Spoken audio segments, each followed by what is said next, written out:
Olá pessoal, boa tarde, tudo bem com vocês? Espero que sim. Hoje vocês podem perceber, eu estou gravando essa aula na minha casa, né? Não tive condições de me dirigir ao escritório do meu filho, né? Que hoje ele não está lá, então para não atrasar as nossas aulas, eu resolvi gravar essa aula aqui em casa. Estou me referindo aqui ao pessoal do primeiro semestre A, né? Essa é a nossa segunda videoaula, inclusive eu já encaminhei o material relacionado a essa aula para os senhores, né, com antecedência, até porque a entrega dessas tarefas é para a semana que vem ainda, então vocês têm bastante tempo, tá ok? Nós estamos chegando na quarta semana de suspensão das aulas, né, uma situação desagradável para todos, para os senhores, para mim, e para a universidade também. Nós estaríamos entrando agora, na semana que vem, nas avaliações, que não serão possíveis, né? Nós estamos discutindo aí, junto com a universidade, uma forma de fazer a avaliação, se seria à distância, ou aguardaríamos o retorno, mas os senhores serão comunicados em relação a isso, então não se preocupem. Eu acredito que nesse momento os senhores têm, acho que, muitas tarefas a serem feitas, que não só aquela relacionada à minha, e o importante agora é vocês se concentrarem nessas tarefas e as informações serão dadas com o tempo. Muito bem. Senhores, pelo que eu pude observar nas minhas anotações, né, nós estamos terminando o assunto elementos do Estado. Nós falamos até agora sobre a soberania, definimos soberania, demos exemplos, né, da soberania tanto no seu aspecto interno como no seu aspecto externo, né? Soberania no aspecto interno diz respeito ao poder máximo dentro do território, e no aspecto externo diz respeito à independência em relação a outros estados soberanos, ok? Falamos sobre o elemento território necessário para todo e qualquer estado, né? Nós falamos sobre isso. As delimitações do território, espaço aéreo, mar territorial, né? Fronteiras, falamos sobre isso. Até trouxemos aí o artigo 20 da Constituição. Falamos sobre, na aula passada, que foi aquela aula, a nossa videoaula, falamos sobre o elemento povo, fizemos a distinção entre povo, nação, população, para os senhores, né? E os critérios utilizados para identificar quem é o nacional de cada estado, né? Critérios sanguíneos e os sólidos, né? Foi o objeto da nossa última aula. E hoje nós vamos falar sobre o elemento governo. Então nós temos como elementos do estado, eu preciso de um povo localizado no território, submetido a um governo soberano. Esse é o conceito de Estado que a gente extrai dos seus próprios elementos, ok? Vamos falar de governo. O que é o governo, pessoal? Olha, nós já falamos da soberania, que é a qualidade máxima do poder, ok? É a qualidade máxima do poder, a soberania. Para alguns autores, eu acho fantástico esse conceito. O governo nada mais é do que uma delegação da soberania. Alguém precisa exercer essa soberania. Quem? É o governo. E o que é o governo? O conceito de governo, pessoal, e aqui vou me utilizar do autor de Guy, né? Ele diz que a gente pode analisar o conceito de governo sobre dois aspectos. Aspecto coletivo, que seriam todos os órgãos que presidem a vida de uma sociedade, daquele estado, né?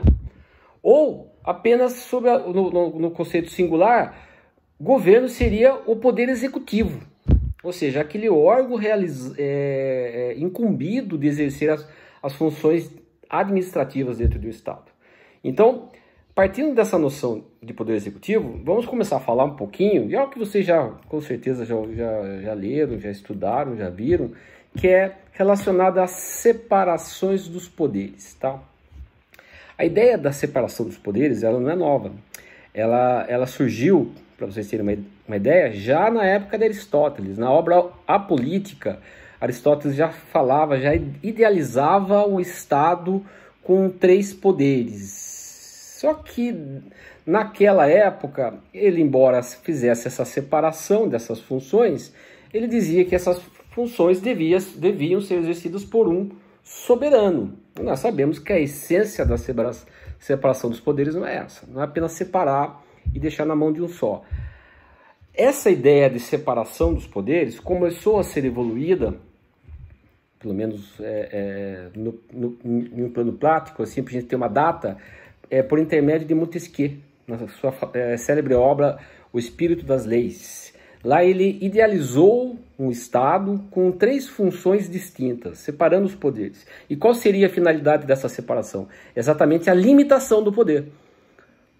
Para Montesquieu, a concentração do poder em uma única pessoa, em um único órgão, gera o abuso do poder. O detentor do poder, em regra, costuma abusar do poder. Então, você separando essas funções, né, delegando essas funções, separando, sem dar primazia para qualquer uma delas, nós estaríamos diante de um Estado perfeito. Pelo menos na visão de Montesquieu naquela época, né? Tanto que naquela época, ele ao se referir às funções estatais dessa separação, ele se referia ao Poder Judiciário como que o Poder Judiciário seria a boca da lei, né? Le jus est le boucher de la loi. Meu francês está cada vez pior. Nunca foi bom. Muito bem, pessoal. Então, nós temos aí a noção dada por Aristóteles e logo depois melhorada em muito por Montesquieu, a ponto de que essa separação dos poderes é tão importante que ela está positivada no direito. O que significa positivar, professor? Está escrita. Está escrito aonde? Na Declaração dos Direitos do Homem e do Cidadão de 1789.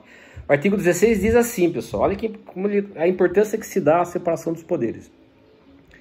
A sociedade em que não esteja assegurada a garantia dos direitos e nem estabelecida a separação dos poderes, não tem Constituição. Vejam a importância que se dá a essa separação, para constar, inclusive, na Declaração dos Direitos. Entende-se que o Estado que não prevê uma separação dos poderes, ele não tem Constituição. Artigo 16 da Declaração dos Direitos do Homem e do Cidadão. Muito bem.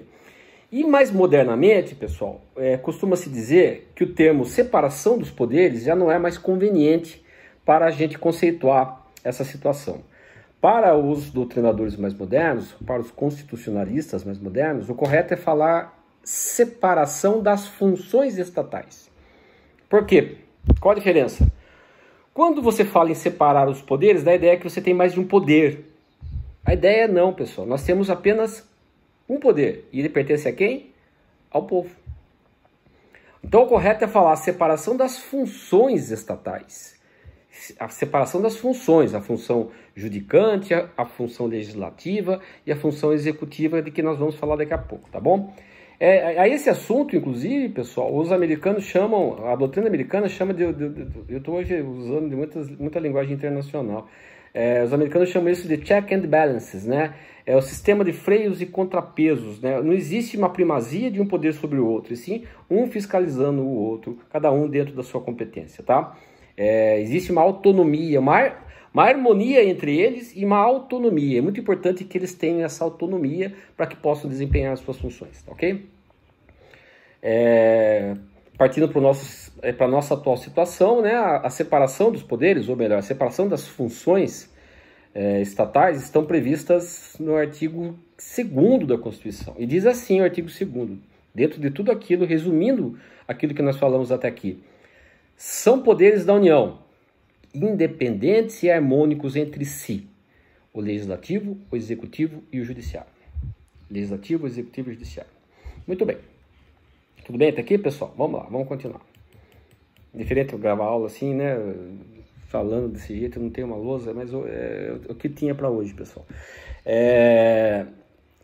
Então, até aqui nós já falamos da finalidade, né, do desenvolvimento dessa teoria da separação dos poderes, das funções.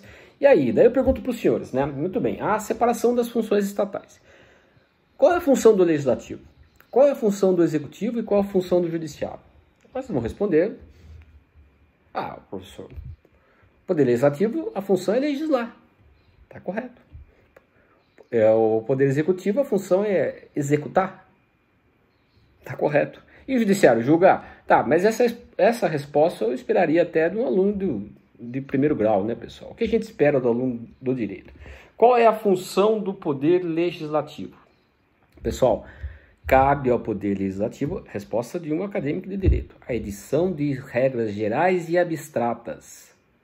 Regras gerais e abstratas. Como é o nome disso? Leis. Além dessa função, que nós podemos chamar de função típica do Poder Legislativo, ele tem uma outra função importante que a gente acaba esquecendo, que é a função de fiscalização. Cabe ao Legislativo fiscalizar o Poder Executivo, principalmente as contas do Poder Executivo, né? Isso nós vamos ver mais à frente em direito constitucional, né, que existe o órgão responsável por isso, que ele é um órgão de assessoria do Legislativo, que se chama Tribunal de Contas. Mas vamos ver isso um pouco mais à frente, tá? Muito bem, Legislativo, edição de regras gerais e abstratas, e o Executivo? Aí ele executa. Executa o quê, pessoal? Cabe ao Executivo a tarefa da prática dos atos administrativos, além da chefia de Estado e chefia de governo. Nós vamos falar sobre isso. Chefe de Estado e chefe de governo, que no nosso sistema presidencialista, ele é incumbido a uma única pessoa, o Presidente da República. O Presidente da República é a um só tempo chefe de Estado e chefe de governo. Nós vamos falar isso um pouco mais à frente, quando nós discutimos os sistemas de governo presidencialista e o sistema parlamentarista, a distinção entre eles. E por fim, nós temos o Poder Judiciário. Qual que é a tarefa do Poder Judiciário? Julgar, certo? Mas vamos melhorar esse conceito? Cabe ao Judiciário a função jurisdicional. O que significa jurisdicional? Vem da palavra jurisdição. Jurisdição, dizer o direito. Juris, direito. Dição, dizer. Juris, dicere. Cabe, então, ao Poder Judiciário dizer o direito no caso concreto, solucionando os conflitos de interesses, que vocês cujo nome se dá juridicamente, esse conflito é a lide, solucionando a lide, dando a cada um o que é seu. Tá ok? Muito bem. Então, o Legislativo edita as regras gerais abstratas, o Executivo administra, governa, e o Judiciário soluciona os conflitos de interesses. Muito bem. Agora, essa teoria, quando a gente fala em funções estatais, né, a gente logo vem à mente essas que nós falamos aí, que são chamadas funções típicas, né? É para isso que esses órgãos existem. Agora, além de desempenhar essas funções típicas, a doutrina identifica também algumas funções atípicas. Ou seja, esses poderes exercem outras atividades que não seriam suas, mas a Constituição autoriza. Vou dar um exemplo para os senhores aqui, para os senhores entenderem. Olha, Poder Legislativo, ele administra? Não é a função dele, mas ele se auto-administra. Quando a Constituição permite que ele organize, ele contrate, ele pague os seus servidores. É uma função administrativa. Poder Legislativo julga? Não é o papel do Legislativo. Mas olha que interessante. A própria Constituição autoriza e dá a competência ao Legislativo para julgar o presidente da República nos crimes de responsabilidade, pessoal. No processo de impeachment, o julgamento é feito pelo Senado Federal. Veja, é uma tarefa de julgar. Não é função do Legislativo julgar, mas a Constituição permite nesse caso. Então, isso seria uma função atípica, tá? E o Executivo, vamos lá. O Executivo legisla? Não é a função dele. Mas a Constituição permite que o presidente edite medidas provisórias com força de lei. Logo, essa é uma função atípica do Executivo. Legislar, através de medidas provisórias. E ele julga? Também não é função do Executivo. Mas a Constituição permite os chamados recursos administrativos. Parem e pensem aqui. Vocês, quando são autuados, vamos imaginar uma autuação qualquer, uma autuação de trânsito. Você pode recorrer, não pode? Primeiro, você pode postular um recurso ao próprio órgão de trânsito. Isso é um recurso administrativo. É uma tarefa de julgar também. A diferença, e a gente vai entender isso aos poucos, não quero aqui atropelar os assuntos, é que as decisões proferidas pelo Executivo, na sua tarefa atípica de julgar, não produzem coisa julgada. E as decisões proferidas pelo Judiciário produzem a coisa julgada. Elas se tornam definitivas. Então, só para a gente encerrar aqui, não ir muito além, porque isso aqui é um assunto que com o tempo a gente vai amadurecendo. Vocês sofreram uma autuação de trânsito, ok? Entraram com recurso administrativo, perderam. E aí, vai chorar? Não, você pode ainda recorrer ao Poder Judiciário. Caso vocês percam esse recurso também no Poder Judiciário, e transitem todos os recursos, daí ocorre a figura da coisa julgada. Ou seja, não mais se admitirá nenhum outro recurso. Tá? Então, a diferença das decisões proferidas pelo Executivo em sede de recurso e as decisões proferidas pelo Judiciário é que a do Judiciário faz coisa julgada. Ela um dia vai ser definitiva. Tá? Tá, e também o Poder Judiciário exerce funções legislativas quando, por exemplo, edita seus regimentos internos, né? E exerce uma função executiva quando administra seus funcionários. Então, aqui, resumindo, né? A Constituição prevê a existência dessas funções, né? Desses poderes que a gente conhece, né? Estabelece quais são as funções, mas prevê também as funções atípicas. Esse assunto, quando a gente vai estudar com bastante calma em Direito Constitucional 2, quando nós falarmos sobre os órgãos que compõem o Legislativo, os órgãos que compõem o Executivo, o Judiciário, as suas funções, suas competências. Aqui é apenas uma breve noção, tá bom? Então, quando a gente fala em governo, vem à mente a questão da separação dos poderes, né? Porque fala em governo, lembra poder. Muito bem. Agora sim, centralização e descentralização do poder. Você já parou para pensar um pouquinho que hoje, aqui no Brasil, nós estamos submetidos a 3 esferas de poder? E veja mesmo essa situação da pandemia, né? Que às vezes um governo bate cabeça com o outro, né? Um fala uma coisa, outro fala outra. Quando eu falo 3 esferas de poder, por quê? Nós estamos submetidos a um poder municipal, a um governo municipal, a um governo estadual e a um governo federal. Então, nós temos aí claramente uma descentralização do poder. Então, o poder será mais ou menos centralizado ou descentralizado, conforme o Estado.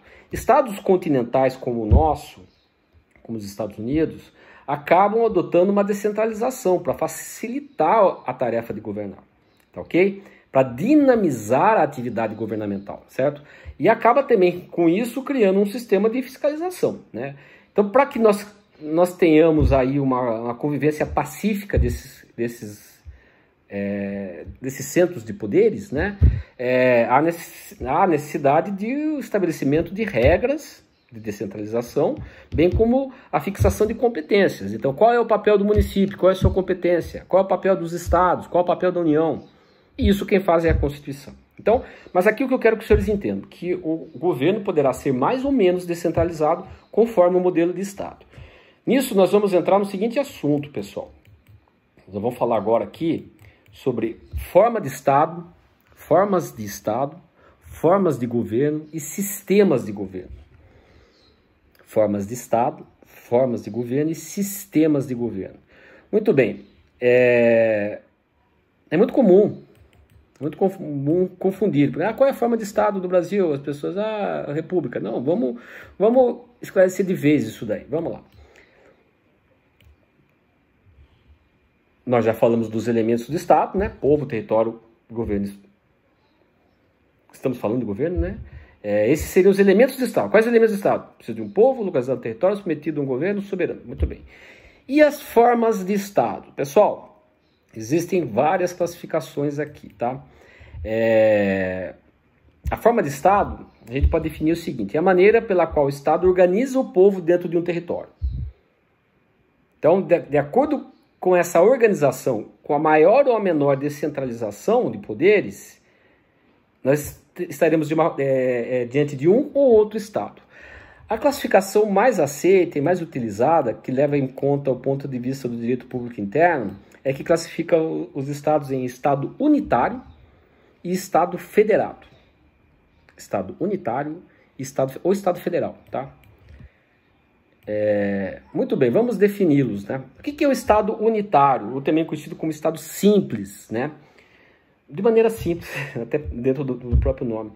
É aquele Estado em onde há apenas um centro de poder. O poder central é exercido em todo o território, sem nenhuma outra limitação, sem nenhum outro centro de poder. Ela é um único centro de poder que se irradia por todo o território, tá? Só tem um poder executivo, só tem um poder legislativo, só tem um poder judiciário. E suas decisões se espalham por todo o território daquele Estado, né? Exemplos que a gente dá de Estados unitários hoje são Portugal, França, tradicionalmente, a França é um Estado unitário. E para a gente ficar no exemplo caseiro, o Brasil, Império, na época do Império, era um Estado unitário. O Estado Federal surgiu depois da República só no Brasil. Então, até a República, nós tínhamos um modelo de Estado unitário, com a centralização do poder com a União. Ok, pessoal?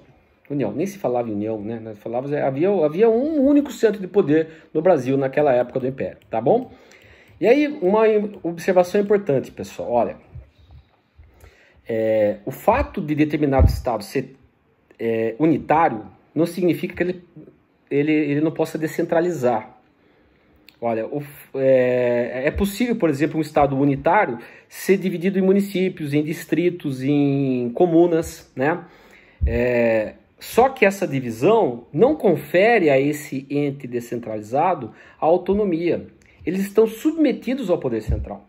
Quer ver um exemplo para ficar bem claro para os senhores? Olha, a capital de São Paulo. A capital de São Paulo tem um prefeito.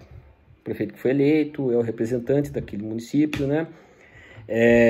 E até por conta do tamanho da população, o município de São Paulo é dividido em subprefeituras. Essas subprefeituras não existem no nosso modelo constitucional, mas é uma divisão administrativa do município para facilitar. Então, voltando ao exemplo, é possível, e já existe, né, é o caso da França, que se divida a França em regiões administrativas, né, indicando prefeitos, governadores para essa região, só que eles não possuem autonomia, porque o poder está centralizado em um único órgão central. Não há autonomia. Então, por aí você já começa a perceber a diferença de um Estado unitário e de um Estado federal. Enquanto que no Estado unitário eu tenho a centralização do poder num único órgão, né, que se espalha em todo o território. No modelo federal, que é o nosso próximo assunto, nós vamos ter uma descentralização e conferindo autonomia a esses entes. Então, o Estado federal é um Estado dividido, né, em outros, alguns chamam o Estado federal de Estado de Estados. Estado de Estados. Em que a esses entes é dada autonomia e competências próprias. Tá? Exemplo de estados federais hoje é o Brasil, os Estados Unidos, o México. São exemplos de estados federais, em que há uma divisão, quer dizer, dentro de um mesmo território, vão conviver pacificamente mais de uma esfera de poder. É o nosso caso, nós temos hoje municípios, os estados e a União, legislando, cobrando tributos, exercendo os seus poderes, todos fundamentados na Constituição. E não existe hierarquia entre entes políticos, existe sim uma autonomia, tanto que a União não pode invadir a competência dos estados, nem tampouco os estados dos municípios e vice-versa. Cada um no seu quadrado, usando uma linguagem mais moderninha aí, né, pessoal? Cada um no seu quadrado. Então, o que caracteriza um Estado federal é exatamente isso. A existência de mais de um centro de poder no mesmo território. É o nosso caso, tá? Esse modelo de Estado, conhecido como Estado Federal, ou Estado Federado, ele surgiu historicamente nos Estados Unidos da América. Por isso que fala Estados Unidos, olha que interessante. Os Estados Unidos, eles, antes de serem Estados Unidos, né, nós tínhamos as 14 colônias que se separaram, né, da época Inglaterra, né, e formaram um único Estado, as 14 colônias. Só que essas 14 colônias, elas eram soberanas. Mas em determinado momento elas abriram mão dessa sua soberania e formaram um único estado, que é os Estados Unidos da América hoje, que nós conhecemos. Tem 50 estados, né? Mas naquela época as 14 colônias se juntaram e formaram um único estado. Então eu tinha estados soberanos que abriram mão da soberania e formaram um único estado, os Estados Unidos da América. Diferente do Brasil, que era um estado unitário durante o Império e que após a República houve uma descentralização e se transformou-se no Estado federado, um movimento de dentro para fora, dos Estados Unidos de fora para dentro. Vocês entenderam?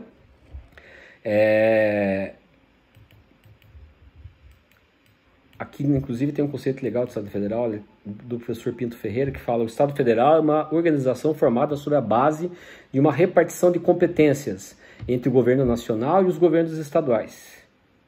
Ele fala aqui de supremacia da União, mas na verdade não existe uma supremacia, pelo menos formal. Como eu disse, não há hierarquia entre as pessoas políticas dentro do nosso Estado Federal, dentro do modelo de Estado Federal adotado para a nossa Constituição. Contudo, na prática, nós veremos que, de fato, há sim uma supremacia na medida em que há muito mais competências para a União do que os Estados. Uma outra coisa que a gente precisa deixar bem claro, pessoal, é não confundir soberania com autonomia. Os Estados, dentro do nosso modelo de Estado federal, eles são detentores da autonomia, mas não possuem soberania. A soberania pertence a quem? Pertence ao todo, ao Estado Federal Brasileiro, que é representado pela União. Então, os estados não possuem soberania, possuem sim autonomia. Uma outra discussão que existe também, pessoal, é se os municípios são entes federativos. Esse também é um assunto que eu pretendo explorar melhor com os senhores lá em Direito Constitucional 1 mesmo, a gente já vai falar sobre isso, que hoje a doutrina já tem aceito com tranquilidade que o município é ente federativo, porque ele tem governo próprio, competências próprias, né? Então o nosso modelo federal, ele tem 3 esferas. Nós temos o governo federal, o nosso Estado federal tem 3 esferas. Um governo federal, os governos estaduais, os governos municipais e, além disso, o governo do Distrito Federal. Mas isso é assunto mais para frente. Então, o que eu quero que vocês entendam, resumindo, se eu tenho num Estado um único centro irradiador de poder, estou diante de um Estado unitário ou simples. Se eu tenho um Estado descentralizado, onde existe mais de uma esfera de poder, estou diante de um Estado do modelo federal. E cada Estado vai ter, dentro do exercício da sua soberania, a liberdade para estabelecer qual é a competência de cada ente, né? Então, se vocês repararem, vocês já devem ter ouvido falar sobre isso, o modelo do Estado Federal adotado nos Estados Unidos, ele é mais amplo do que o nosso. Só para vocês terem uma ideia, os estados federados no modelo americano podem legislar sobre direito penal. Você já deve ter ouvido falar, por exemplo, que alguns estados prevêem pena de morte, outros não. Aqui no Brasil, não. Aqui no Brasil há uma concentração de poderes à União em detrimento aos estados. Então, a legislação do direito penal, por exemplo, competência exclusiva da União, tá? Mas isso é um assunto que a gente vai estudar, como eu já disse, em direito constitucional.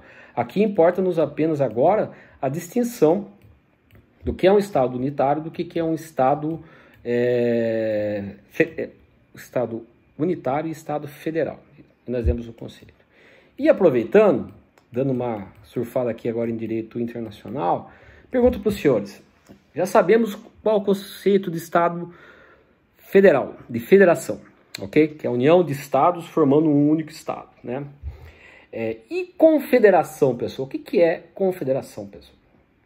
Também é uma união de estados. Mas a confederação é uma união de estados soberanos que se reúnem, se organizam, né, para determinados fins. Seja para defesa, seja para paz, relações exteriores, comércio, união monetária. Então é possível que, nesse mundo globalizado que nós vivemos, estados soberanos se unam para determinados fins, sem abrirem mão da sua soberania. Eles continuam soberanos. Veja a diferença. Na federação, eu tenho a união de estados autônomos. A soberania pertence ao todo. Na confederação, eu tenho a união de estados soberanos, que não abrem mão da sua soberania. A gente pode citar como exemplos de confederações hoje a União Europeia. Existe até uma união monetária na União Europeia, né? A ONU, né? Mercosul, né? Esses estados, muitas vezes, respeitando, né, a soberania de cada um deles, né, eles se agregam através de um tratado internacional, onde eles estabelecem obrigações e deveres. Isso é uma confederação, tá certo? E uma das características de uma confederação é que ela pode ser dissolvida a qualquer tempo, porque como eu sou soberano, a partir do momento que eu não quiser brincar mais, né, eu falo, não quero mais. Lógico que isso tem consequências internacionais, etc, etc, né? Mas veja então a diferença de uma federação e de uma confederação. Enquanto numa eu tenho uma união de estados ou municípios autônomos, na confederação eu tenho uma união de estados, soberanos, tá bom? Ok? Muito bem, formas de Estado nós já superamos, né? Estado unitário e Estado federal. Agora vamos passar a falar sobre formas de governo, pessoal.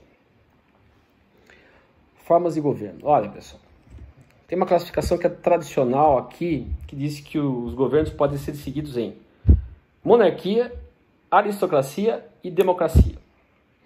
E que essa classificação leva em conta o número de pessoas, o número de órgãos que detêm o poder.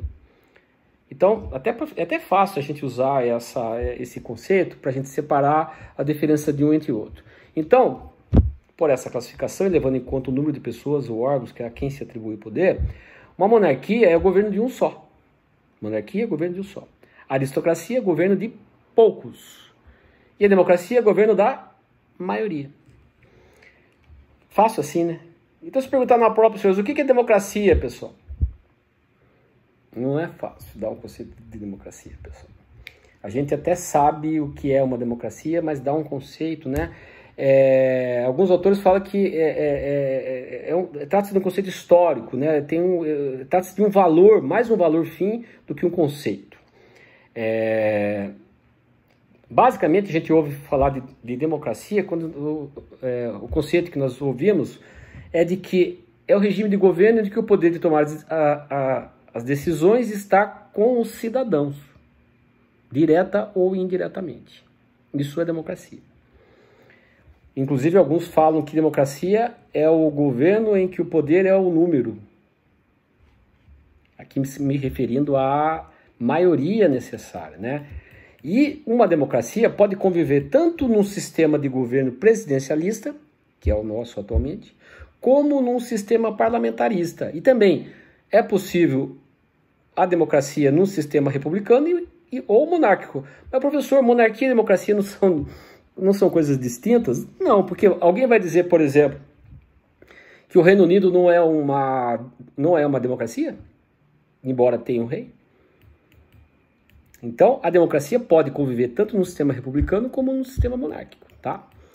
E aqui, pessoal, a doutrina costuma dizer o seguinte, porque eu tenho até um exemplo muito interessante, não sei se eu já comentei com os senhores, vou comentar novamente, dado pelo professor Luiz Roberto Barroso, na sua obra de Direito Constitucional, em que ele pergunta o que é democracia, e as pessoas respondem rapidamente, vontade da maioria, daí ele indaga logo em seguida. Então quer dizer que se numa sala nós tivemos 10 pessoas, dessas 10 pessoas, 8 são católicos e 2 são muçulmanos, se os 8 católicos resolverem jogar os 2 muçulmanos pela janela, isso é democracia? É óbvio que não, né? E aí, por conta disso, a doutrina acaba estabelecendo quais são os princípios básicos de uma democracia. O primeiro princípio é esse mesmo, o princípio da maioria. A maioria, sim, é a regra do jogo, né? Agora, basta a maioria? Não. Nós precisamos observar o princípio da igualdade, né? Então, é a vontade da maioria respeitadas as minorias. E também o princípio da liberdade, né? Não há democracia onde não há liberdade. Liberdade de pensamento, liberdade de manifestação. Ok, pessoal? Então, esse conceito de democracia ele é muito amplo. É difícil você dar um conceito fechado. É imaginar isso, né? A vontade do povo, né, manifestada, a maioria, respeitados os direitos das minorias, né? Os princípios da igualdade, da liberdade. Ok?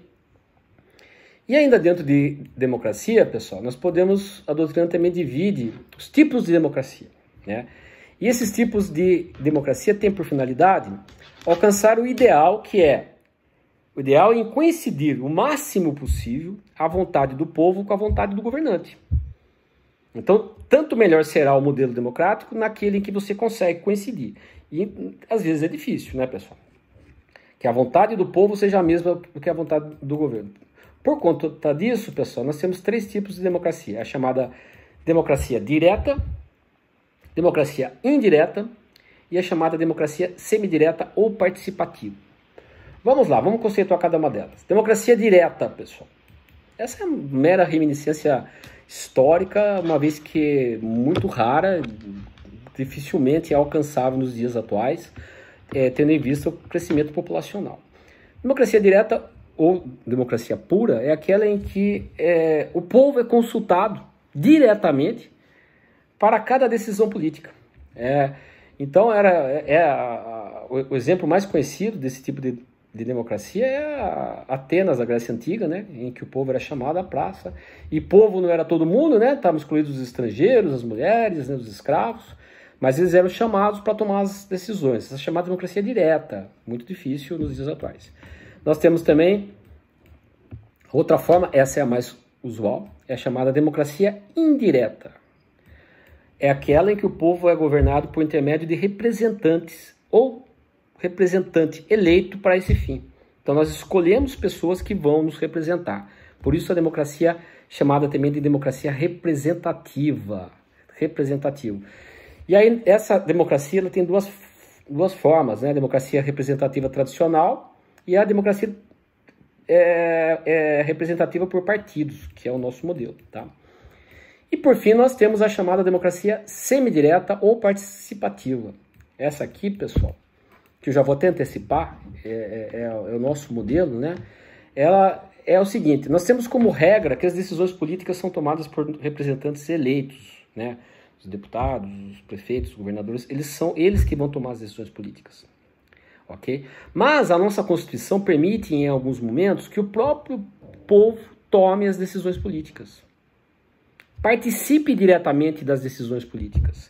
Nós temos exemplos aí, o plebiscito, o referendo, a iniciativa popular de lei, a ação popular, o próprio voto, né? O exercício direto do poder pelo povo. Então, na verdade, por isso nós chamamos de democracia participativa ou democracia semidireta.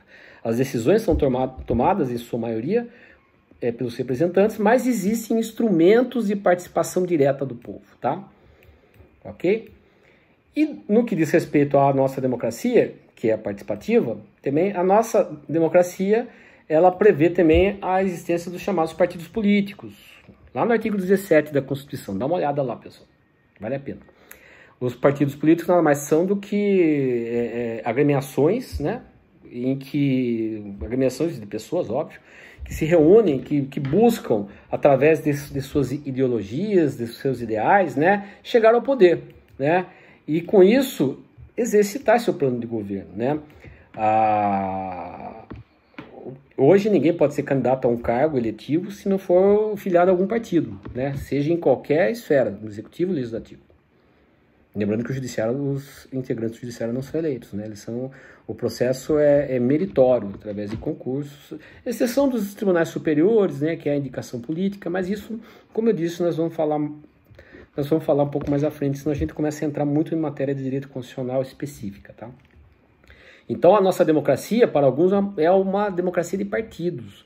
Até porque, você já deve saber, alguns resultados das eleições são dados dependendo do candidato, dependendo de qual partido o candidato pertence, tá? Que os votos são dados por partidos e divididos depois entre aliás, são dados para o candidato e para o partido. Então, algumas eleições, né, que tem um critério proporcional, as cadeiras são divididas entre os partidos.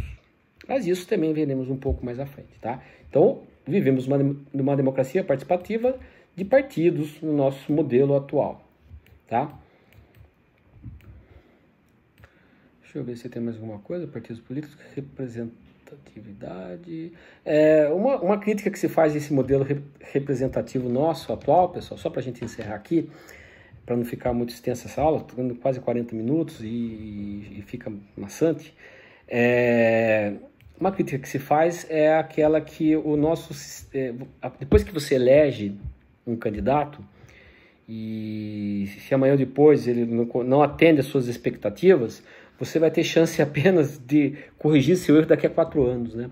Nós não temos um sistema, por exemplo, como existe nos Estados Unidos, de recall, né? De você, eventualmente, um representante eleito perder o cargo porque ele não cumpriu com as suas promessas, né? Isso é uma crítica que se faz ao nosso sistema representativo. Mas, quiçá, numa reforma política, isso não venha a virar realidade e melhorar esse atual sistema nosso. Ok, pessoal?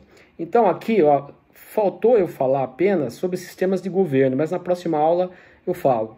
Quando eu falo sistemas de governo, sistema parlamentarista e sistema presidencialista. Mas vamos deixar para a próxima aula, para não ficar muito acumulado aqui os assuntos, tá ok?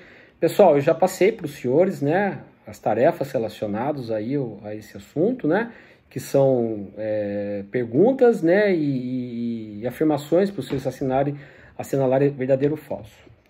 Ok? Pessoal, muito obrigado pela atenção. Até a próxima. Bons estudos, tá? E a gente vai conversando. Um abraço a todos.